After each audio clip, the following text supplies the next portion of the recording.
Тақырыбы Аяз би ертегісіндегі кейіпкерлер бейнесі. Негізгі кейіпкерлер кім деп ойлайсыздар? Иә, дұрыс айтасыздар. Негізгі басты кейіпкер Жаман. Ертегідегі Жаман қазақ ауыз әдебиетіндегі ел басшысының үлгілі бейнесі. Ол қарапайым, парасатты, адал, шыншыл, көреген, тапқыр, кішіпейіл, көпшіл, қайырымды, қанағатшыл.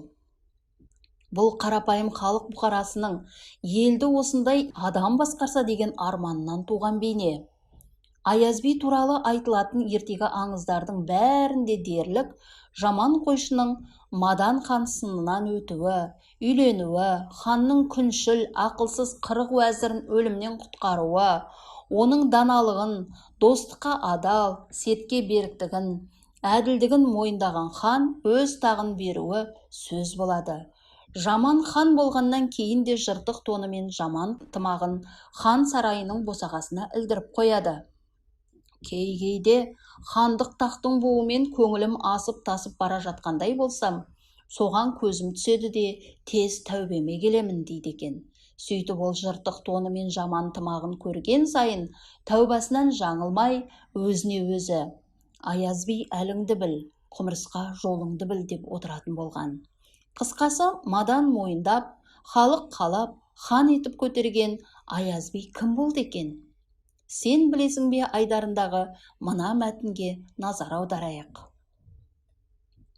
Аяз би аңыз ертегі кейіпкері ғана емес, тарихта нақты болған адам деген пікірді ең алдымен фольклор танушы ғалым Балтабай Адамбаевтың «Алтын сандық» атты кітабынан табамыз.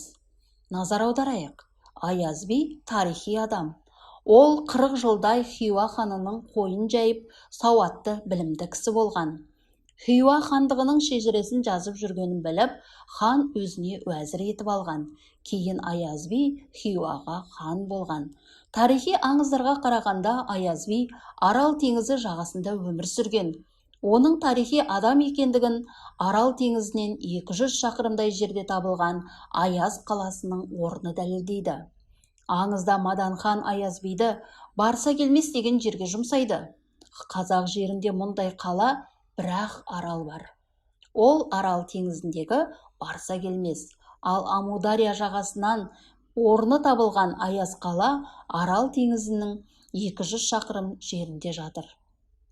Аяз би 11-12 ғасырларда Амудария мен Сырдария бойында өмір сүрген, ел басқарған және қазақтың даналық шешендік өнерін дамытуға үлес қосқан тарихи адам.